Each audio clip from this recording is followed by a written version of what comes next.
Shai simple കിച്ചണിലേക്ക് എല്ലാവർക്കും സ്വാഗതം. അപ്പോൾ ആദ്യത്തെ നിങ്ങളെല്ലാം വായിച്ചല്ലോ, നമ്മൾ കാശ്മീരിൻ്റെ ഒരു വളരെ വേദനിക്കുന്ന ഒരു അവസ്ഥയിലൂടെയാണ് ഇപ്പോൾ കടന്നു പോകുന്നത്. അതെനിക്ക് നന്നായിട്ട് അറിയാം. ഞാൻ എടുത്ത വ്ളോഗ് എനിക്കൊന്ന് ഇവിടെ പോസ്റ്റ് ചെയ്യണമെന്നുള്ള ആഗ്രഹം കൊണ്ട് മാത്രമാണ് ഇടുന്നത്. ഇപ്പോൾ നിങ്ങൾ കാണുന്നത് ഇപ്പോൾ ദുബായ് എയർപോർട്ടാണ്. നമ്മൾ 9 പേരാണ് ഇവിടുന്ന് ഒരു യാത്ര തിരിക്കുന്നത് കാശ്മീരിലേക്ക്.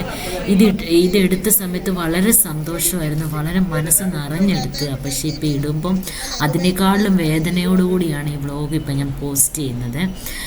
ഇപ്പം എല്ലാവരും ഞങ്ങൾ എമിഗ്രേഷനും എല്ലാം കഴിഞ്ഞിട്ട് ഞങ്ങളിപ്പോൾ അവിടെ ഫുഡ് കോർട്ടിലോട്ട് പോയി എല്ലാവരുമൊക്കെ. ഞങ്ങളുടെ ഫ്ലൈറ്റ് രാത്രിയിലായിരുന്നേ. അപ്പോൾ ഞങ്ങൾ വളരെ സന്തോഷത്തോടെ 9 പേരും ഞങ്ങൾ അങ്ങോട്ട് പോയിട്ട് ഒരു ഫുഡ് കഴിക്കാൻ വേണ്ടി ഞങ്ങളവിടെ പോയിരുന്നൊരു ബർഗറൊക്കെ കഴിച്ചിട്ട് ഇപ്പം ഞങ്ങൾ ഫ്ലൈറ്റിലേക്ക് കയറുകയാണ്. അപ്പം എല്ലാവരുടെയും കൺവീനിയൻറ്റ് നോക്കിയിട്ടാണ് നമ്മൾ ഓരോ കാര്യങ്ങളും ചെയ്തത്. അപ്പം എൻ്റെ ഇത് മാത്രമേ നടക്കാവൂ അങ്ങനെയല്ല. ആ 8 പേർക്കും എന്താണ് ഇഷ്ടം, അല്ലെ ആ 9 പേർക്കും എന്താണ് ഇഷ്ടം, ആ ഇഷ്ടങ്ങൾ നോക്കിയിട്ടാണ് നമ്മൾ അങ്ങനെ ഞങ്ങൾ അവിടുന്ന് ദുബായിൽ നിന്ന് ഫ്ലൈറ്റ് എടുത്തു. ഇപ്പം നമ്മൾ വന്നിരിക്കുന്നത് ഡൽഹി എയർപോർട്ടിലാണ്. നമ്മൾ ദുബായ് ടു ഡൽഹി ടു ശ്രീനഗർ ആയിരുന്നു നമ്മൾ പോയത്.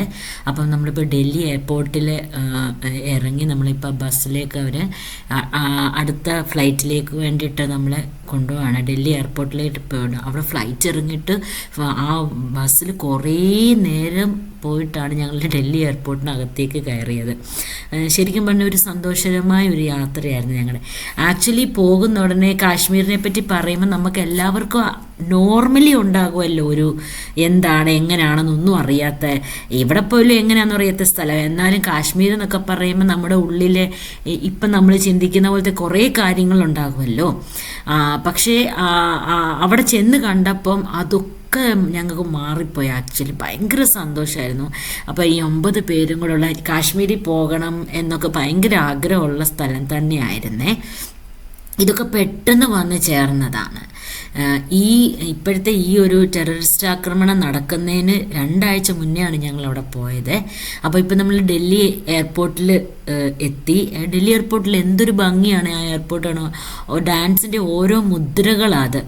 എന്തൊരു രസം അതൊക്കെ കാണാൻ. ഞാൻ അതൊക്കെ ആക്ച്വലി എയർപോർട്ടൊക്കെ വീഡിയോ എടുക്കുന്ന എനിക്ക് പേടിയുണ്ട്, എന്നാലും ഞാനങ്ങ് എടുത്തു. അപ്പം അത് കഴിഞ്ഞിട്ട് അവിടുത്തെ ഞങ്ങൾക്ക് അടുത്ത ബോർഡിംഗ് പാസ് എല്ലാം കിട്ടി. ഞങ്ങൾ അടുത്ത ഫ്ലൈറ്റിലേക്ക് കയറാൻ വേണ്ടിയിട്ട് വീണ്ടും ഞങ്ങളെ ബസ്സിൽ കൊണ്ടുവരികയാണ്. നമ്മൾ ഇൻഡിഗോയ്ക്കാണ് അങ്ങോട്ട് പോയത്.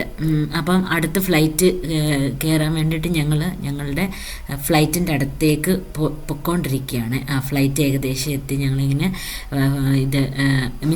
ഇതല്ല, അവിടെ അടുത്തുള്ള കുറേ ഫ്ലൈറ്റ്സ് ഉണ്ട്. അപ്പോൾ ഞങ്ങളുടെ ഫ്ലൈറ്റ് ഇതാണ്. അപ്പം ഞങ്ങൾ കയറാൻ വേണ്ടിയിട്ട് ഞങ്ങൾ ഇറങ്ങി.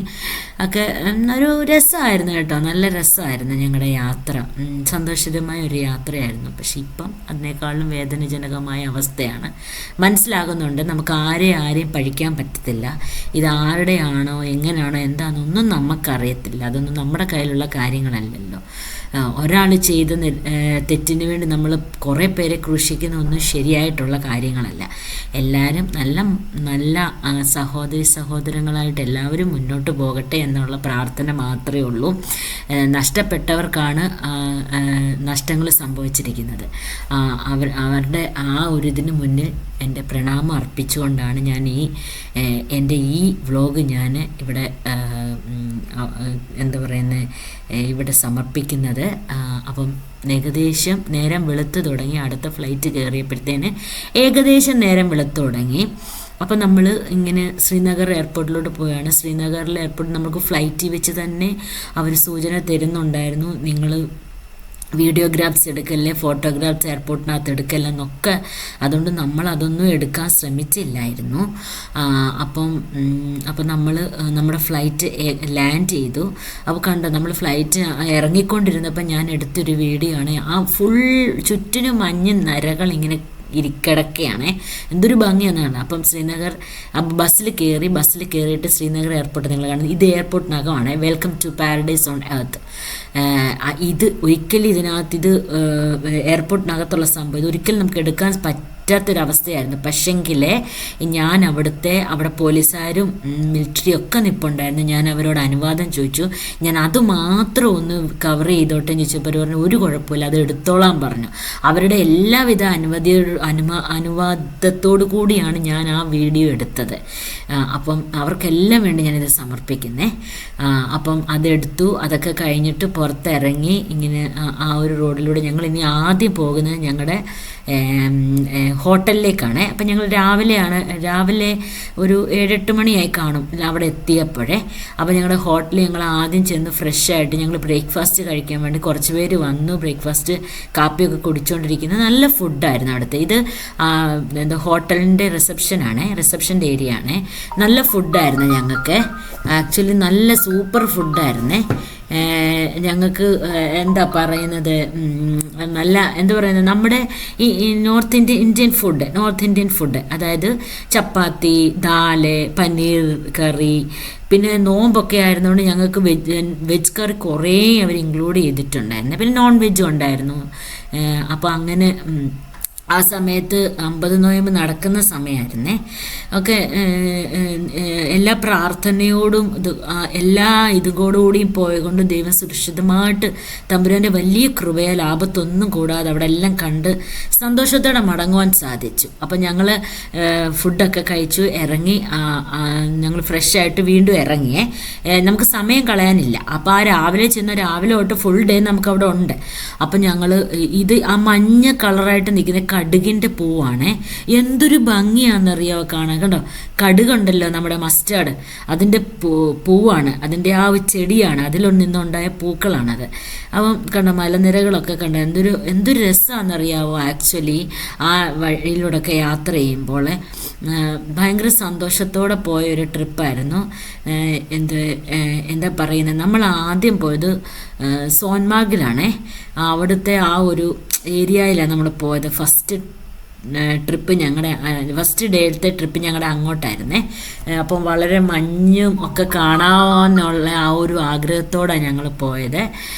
അപ്പോൾ ശരിക്കും ഒരു മിനി സ്വിറ്റ്സർലാൻഡ് തന്നെയാണത്. നമ്മൾ ഈ ഒരുപാട് പൈസ കൊടുത്താൽ യൂറോപ്പ് അങ്ങനെയൊന്നും പോയില്ലെങ്കിൽ ഇവിടെയൊക്കെ പോയാൽ നമുക്ക് കാണാൻ പറ്റും എന്നുള്ളതിനൊരു വലിയ ഉദാഹരണമാണ് ഈ കാശ്മീർ. ഭയങ്കര സുന്ദരമായ ഒരു സ്ഥലമാണ്. പക്ഷേ ഞങ്ങൾ പോയിട്ട് വന്നപ്പം പലരും ഞങ്ങളോട് ചോദിച്ചു, നിങ്ങൾക്ക് പേടിയില്ലായിരുന്നോ പോകാൻ? അന്നൊക്കെ ഞങ്ങൾക്ക് ധൈര്യമായിട്ട് പറയായിരുന്നു, ഒരു പേടിക്കേണ്ട ആവശ്യമില്ല, നമ്മളെ ചുറ്റി ഫുൾ പട്ടാളക്കാർ, ഓരോരുത്തർക്കും ഓരോ പട്ടാളക്കാർ വീതമാണെന്നൊക്കെ ഞാൻ പറഞ്ഞിരുന്നു. പക്ഷെ അത് സത്യം തന്നെയായിരുന്നു. പക്ഷെ ഇങ്ങനൊരു ആക്രമണം വന്നതോടുകൂടി പലർക്കും മൈൻഡ് ശരിയാ, നോർമലി അവരെ പറഞ്ഞിട്ട് കാര്യമില്ല. അപ്പം സാരമില്ല, ഇതെല്ലാം പൂർവ്വസ്ഥിതിയിലായിട്ട് ഇവിടെ നമുക്ക് പോകാൻ പറ്റുന്ന ഒരു യാത്ര ഉണ്ടാകുമെന്ന് പ്രതീക്ഷിക്കുന്നു. അപ്പോൾ അവിടുത്തെ സൈഡിലെ കടകളും കച്ചവടങ്ങളും ഒക്കെയാണ് നിങ്ങൾ കണ്ടുകൊണ്ടിരുന്നത്. വളരെ രസമായിട്ടുള്ളൊരു, നമുക്ക് എന്താ പറയുന്നത്, ബസ്സിൽ പോകുമ്പം പോലും നമുക്ക് കാണാൻ പറ്റുന്ന ഒരുപാട് നല്ല കാഴ്ചകളുണ്ട് അവിടെ. എല്ലാം കണ്ട് സന്തോഷത്തോടെ എന്താ പറയുന്നത്, ആ ഒരു സ്നോ വീണ് കിടക്കുന്ന ആ ഒരു ഏരിയയിലോട്ട് നമ്മൾ വളരെ ഇതായിട്ട് പൊയ്ക്കൊണ്ടിരിക്കുകയാണ്. ഇപ്പം നിങ്ങൾക്ക് അവിടെ എത്തുമ്പം കാണാൻ പറ്റും.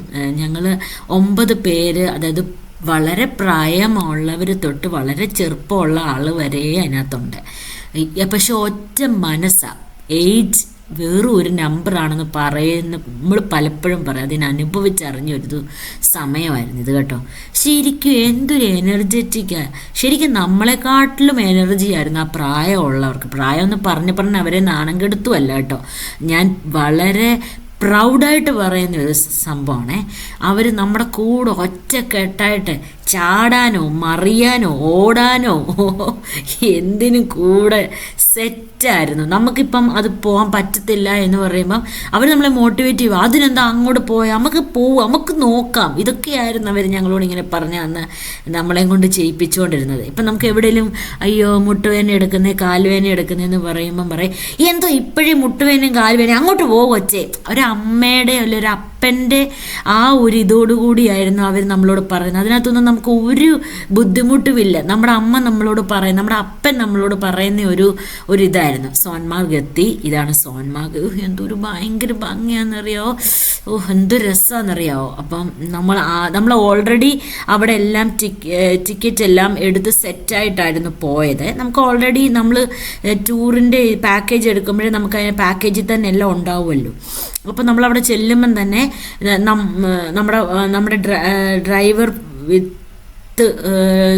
ഇതായിരുന്നു, ഗൈഡായിരുന്നു. നമ്മുടെ ഡ്രൈവർ തന്നെ ആയിരുന്നു നമ്മുടെ ഗൈഡ്. അതാണ് ഞാൻ ഉദ്ദേശിച്ചത്, ഡ്രൈവറെ നമ്മുടെ ഗൈഡ്. അപ്പോൾ പുള്ളി അവിടെ ചെല്ലുമ്പോൾ തന്നെ ഇന്ന ആൾക്കാർ വന്നു, അപ്പോൾ അവർ നമ്മളെ സെറ്റാക്കാൻ വേണ്ടി നമ്മൾക്ക് വേണ്ടിയിട്ട് അവിടെ ഉള്ള ആൾ വന്നു, നമ്മളോട് സംസാരിച്ചു, ഇങ്ങനെ ഓക്കെ സെറ്റ്. അങ്ങനെ നമ്മളെ പിന്നെ അവർ നമ്മളെ കൂട്ടിക്കൊണ്ട് അതിനകത്തോട്ട് പോവേ.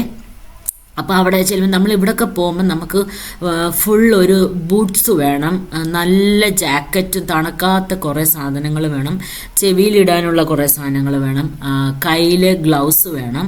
അത് ഡ്രസ്സെന്ന് പറയുന്നത് നമ്മുടെ ഡ്രസ്സിൻ്റെ മേളിൽ നമ്മൾ വെറ്റ് മീൻസ് വെള്ളം നനയുമ്പോൾ, അതായത് സ്നോ വീഴുമ്പം അത് വെറ്റാകാതിരിക്കാനുള്ള, നനയാതിരിക്കാനുള്ള ടൈപ്പ് ഡ്രസ്സ് വേണം നമ്മൾ ഇട്ടുകൊണ്ട് പുറത്തൊരു കോട്ട് പോലെ ഒരെണ്ണം ഇട്ടാൽ മതിയേ. അപ്പം നമ്മളതൊക്കെ ഇവിടുന്ന് മേടിച്ച് സെറ്റാക്കിക്കൊണ്ടായിരുന്നു പോയത്. നിങ്ങൾ നോക്കി എന്തൊരു ഭംഗിയാണ് ഇത് കാണാൻ. My God. അപ്പം അടിപൊളിയായിരുന്നേ. അപ്പോൾ അങ്ങനെ ഞങ്ങൾ എല്ലാം ഇട്ട് സെറ്റ്, ഞങ്ങൾ ബസ്സിനകത്ത് തന്നെ ചെല്ലട്ടെ. അഥവാ നമ്മൾ ബൂട്ട്സ് ഒന്നും കൊണ്ടുപോയില്ലെങ്കിൽ നിങ്ങളൊന്നും വിഷമിക്കേണ്ട, അവിടെ റെൻറ്റിന് കിട്ടും നമുക്ക് ബൂട്ട്സ്. 60 രൂപ അങ്ങനെ എന്തോ ഉള്ളൂ, 80 60 100 രൂപയ്ക്ക് താഴെയാണേ. അപ്പം ആക്ച്വലി ഉണ്ടല്ലോ, നമ്മൾ നമ്മുടെ നാട്ടിലൊക്കെ നമ്മൾ പോകുമ്പം ഈ രൂപ എന്നൊക്കെ പറയുമ്പം നമുക്ക് ഒരു വലിയ ഒരു ബേർഡനായിട്ടൊന്നും തോന്നത്തില്ല. ഇപ്പം പുറത്തൊക്കെ പോകുമ്പം ഓക്കെ $60 $100 എന്നൊക്കെ പറയുമ്പോൾ നമ്മൾ ഇങ്ങനെ കണക്ക് കൂട്ടും, ദിറംസിലും ഇന്ത്യൻ റുപ്പീസിലും അല്ലെ അവരവർ ജീവിക്കുന്ന സ്ഥലത്തെ ആ ഒരു പൈസ വെച്ച് നമ്മൾ കാൽക്കുലേറ്റ് ചെയ്യും. പക്ഷെ നാട്ടിലാണെങ്കിൽ ഇപ്പം 1000 രൂപ എന്നൊക്കെ പറയുമ്പോൾ 1000 രൂപ അല്ലേ ഉള്ളൂ. നമ്മൾ നല്ലതായിട്ട് സ്പെൻഡ് ചെയ്യും. ആക്ച്വലി ഞങ്ങളെ സംബന്ധിച്ച് എവിടെ പോയാലും സ്പെൻഡ് ചെയ്യും, അത് വേറെ കാര്യം. അല്ല, ഞാൻ നോർമലായിട്ടൊരു കാര്യം പറഞ്ഞതേ ഉള്ളേ, നമ്മൾ നല്ലതായിട്ട് സ്പെൻഡ് ചെയ്യുവേ. അപ്പം ബസ് അതുവഴി ഇങ്ങനെ പൊയ്ക്കൊണ്ടിരിക്കുന്നേ ഉള്ളൂ. അവിടെയൊക്കെ എന്താ പറയുന്നത്, പാർക്ക് ചെയ്യാനുള്ള പ്രത്യേക സ്ഥലങ്ങളുണ്ടേ. അപ്പം അതൊക്കെ നോക്കിയിട്ട് വേണം പുള്ളിക്ക് പാർക്ക് ചെയ്യാൻ. അല്ല അവിടെ എവിടെയും കൊണ്ട് അങ്ങനെ പാർക്ക് ചെയ്യാനൊന്നും പറ്റത്തില്ല. അവിടെ പാർക്കിങ്ങിൻ്റെ അവിടെ ഒരു ഡിസിപ്ലിൻ ഉണ്ട്, നമ്മളത് കീപ്പ് ചെയ്തേ പറ്റുള്ളൂ. അപ്പോൾ ഇപ്പോഴും നമ്മൾ ബസ്സിനകത്ത് ഇരുന്ന് തന്നെയാണ് ഈ കാഴ്ചകളൊക്കെ കണ്ടുകൊണ്ടിരിക്കുന്നത്. അപ്പോൾ എങ്ങനെയെങ്കിലും അതിനകത്തോട്ടൊന്ന് പോകാൻ അങ്ങ് ഭയങ്കര കൊതിയായിരുന്നേ. അപ്പോൾ ഇങ്ങനെയൊക്കെ നോക്കിക്കൊണ്ട് ഞങ്ങൾ പൊയ്ക്കൊണ്ടിരിക്കുകയാണ്, എങ്ങനെയെങ്കിലും ഒന്ന് ഇറങ്ങാൻ അതിനകത്തിൽ നിന്ന്. ഭയങ്കര അടിപൊളിയായിരുന്നു ഗൈസ്, ഒന്നും പറയാനില്ല. ഇനി പോകാൻ പറ്റാത്തവർക്ക് നഷ്ടമെന്നേ എനിക്ക് പറയാനുള്ളൂ, അല്ലാതെ ഒന്നും പറയാനില്ല. നിങ്ങൾക്ക് ശരിക്കും ഒരു നഷ്ടം തന്നെ ഇവിടെ പോകാൻ പറ്റാത്തതിൽ. ഇനി സാരമില്ല, എന്ത് ചെയ്യാനോ, അതൊക്കെ ഓരോ ഭാഗ്യങ്ങളാണ്. കണ്ടോ, ഇത് കണ്ടോ, പൈൻ മരങ്ങളാണേ. പൈൻ മരങ്ങൾ അവിടെ നിൽക്കുന്നത് മൊത്തം, അതിൻ്റെ ഇടയിൽ കൂടെ മഞ്ഞിങ്ങനെ ഭയങ്കര രസം. ഞങ്ങളകത്ത് കയറി എന്താ പറയുന്നത്, അതിൽ പോകാൻ വേണ്ടി, ആ വണ്ടിയിൽ പോകാൻ വേണ്ടി ഓടിച്ചല്ല പോകുന്നത്, ഒരാൾ ഓടിക്കും, അതിൻ്റെ പുറകിൽ നമ്മളിരിക്കണം. അപ്പം അതിൽ പോകാൻ വേണ്ടി ഓരോരുത്തരുടെ ടേൺ വരാൻ വേണ്ടി വെയിറ്റ് ചെയ്യുക. അലക്സങ്ങളും മേരിക്കുട്ടിയേൻ്റെയൊക്കെ അലക്സങ്ങൾ ഇരുന്ന്, അങ്കിളിനൊന്നും ഒരു ബുദ്ധിമുട്ടും ഇല്ലായിരുന്നു കേട്ടോ. ഞങ്ങൾ പിടിച്ചിരുത്തി, അങ്കിളൊക്കെ ജില്ലെന്ന് നിൽക്കുക, ഞങ്ങൾ പിടിച്ചിരുത്തി അക്കളെ അവിടെ ഇരിക്കുക, പിന്നെ നമുക്ക് എഴുന്നേക്കാമെന്നൊക്കെ പറഞ്ഞ്. ഇത് അങ്കിളിൻ്റെ അന്യനാണ് ബോബൻ അങ്കിൾ. ഞങ്ങൾ ബാബു അങ്കിള്, ലാലിമാമ, റോസ്മാമ, എന്താ പറയുന്നത്, അനിതമാമ ഉണ്ടായിരുന്നു. പുള്ളിക്കാരിയെ എന്ത് ചെയ്യുന്നിടത്തില്ല, അവിടെ എവിടെയോ കാണും. പുള്ളിക്കാരി അങ്ങനെ ഭയങ്കര എന്താ പറയുക, വീഡിയോയ്ക്കകത്തും ഫോട്ടോയ്ക്കകത്തും അങ്ങനെ വരാൻ താല്പര്യം ഇല്ലാത്ത ഒരാൾ, എൻ്റെ മക്കളുടെ കൂട്ടൊക്കെയാണ്. ഓക്കെ, അപ്പം നമ്മുടെ ആ ഏരിയ നമ്മളിങ്ങനെ കാണിക്കുകയാണേ. നമ്മളകത്ത് കയറി, അകത്ത് പോയി, അതൊക്കെ ഞാൻ എടുത്തില്ലയോ എനിക്കറിയില്ല, വീഡിയോയ്ക്കകത്ത് വന്നില്ലെന്ന് തോന്നുന്നു. നമ്മളെ അതേൽ ഇങ്ങനെ വലിച്ചോണ്ട് കൊണ്ടുവരുവേ.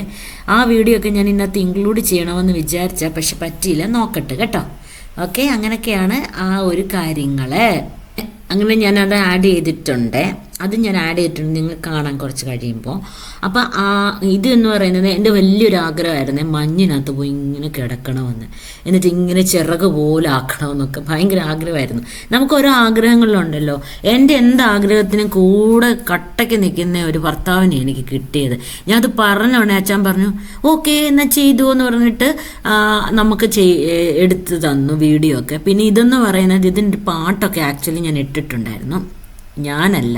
നമ്മൾ അവിടെ ചെല്ലുമ്പോൾ തന്നെ നമുക്കൊരു ഫോട്ടോഗ്രാഫറും വീഡിയോഗ്രാഫറും ഉണ്ടാകും. നമുക്ക് വേണമെങ്കിൽ പൈസ കൊടുക്കണം കേട്ടോ.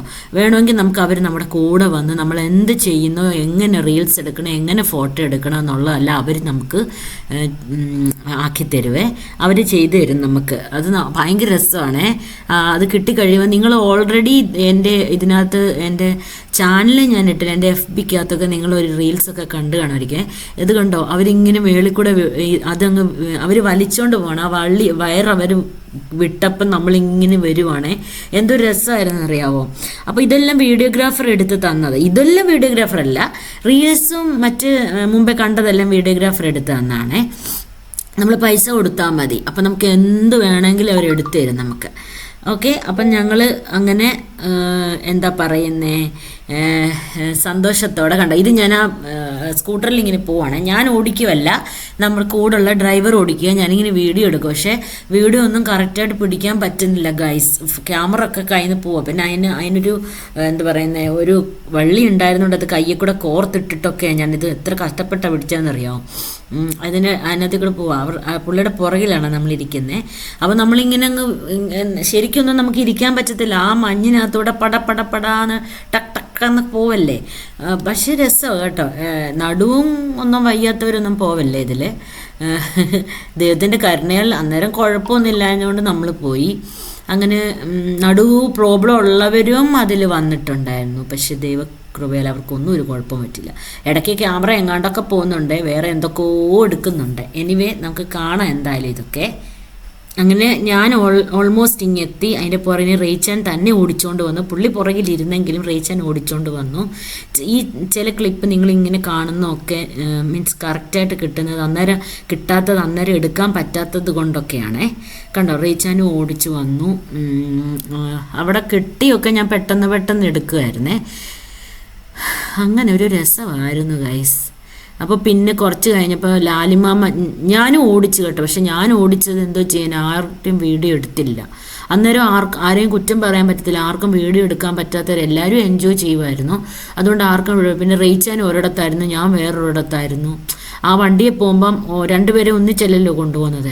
അപ്പോൾ പകുതി എന്നപ്പം പുള്ളി എന്നോട് ചോദിച്ചാൽ വണ്ടി ഓടിക്കുന്ന ആ മനുഷ്യൻ നല്ലൊരു മനുഷ്യനായിരുന്നു. പുള്ളി എന്നോട് ചോദിച്ചു വണ്ടി ഓടിക്കണോ മാഡം എന്ന്. ഞാൻ പറഞ്ഞു ഓടിക്കണമെന്ന്. നമുക്ക് ഇവിടെ വണ്ടിയൊക്കെ നമുക്ക് ഓൾറെഡി വണ്ടി ഓടിക്കാൻ പറ്റുന്നതുകൊണ്ട് നമ്മൾ ഓടിക്കുമായിരുന്നേ. അപ്പോൾ ലാലിമാമ ഇതൊക്കെ കണ്ടപ്പോൾ ലാലിമാമ പറഞ്ഞു ലാലിമാമയ്ക്ക് ഓടിക്കണമെന്ന്. അപ്പോൾ അവളെ സമയമില്ലായിരുന്നു. അപ്പോൾ റേച്ചാൻ പറഞ്ഞു വന്നിട്ട് ആ ആഗ്രഹം സാധിക്കാതെ ഇവിടുന്ന് പോകണ്ട, അമ്മ വണ്ടി ഓടിച്ചുകൊണ്ട് വരാൻ പറഞ്ഞു. പാവം അമ്മമ്മയും വണ്ടി ഓടിച്ചു അടിപൊളിയായിട്ട്. പുള്ളി ഞാൻ പറഞ്ഞില്ലേ, പുള്ളിക്കാരിക്കൊക്കെ ഈ പ്രായം ഉണ്ടെങ്കിൽ എന്ത് ജിൽജിലായിട്ട് ദൈവമേ കണ്ണ് തട്ടാതിരിക്കട്ടെ. അങ്ങനെ അമ്മമ്മ ഇരിക്കുക തംസപ്പൊക്കെ തന്നിട്ട് ഭയങ്കര ചില്ലായിരുന്നു കേട്ടോ, അടിപൊളിയായിരുന്നു. അങ്ങനെ അന്നത്തെ ദിവസം സോൻമാർഗിലെല്ലാം ഞങ്ങളെല്ലാം അടിച്ചു പൊളിച്ച് തകർത്തു വാരി വളരെ ഒരുപാട് ഓർമ്മകളോടും ഒരുപാട് സന്തോഷങ്ങളോടും കൂടെ തിരിച്ച് ഞങ്ങളുടെ ഹോട്ടലിലേക്ക് ഞങ്ങൾ പോയിക്കൊണ്ടിരിക്കുന്നത്. അങ്ങനെയുള്ളൂ.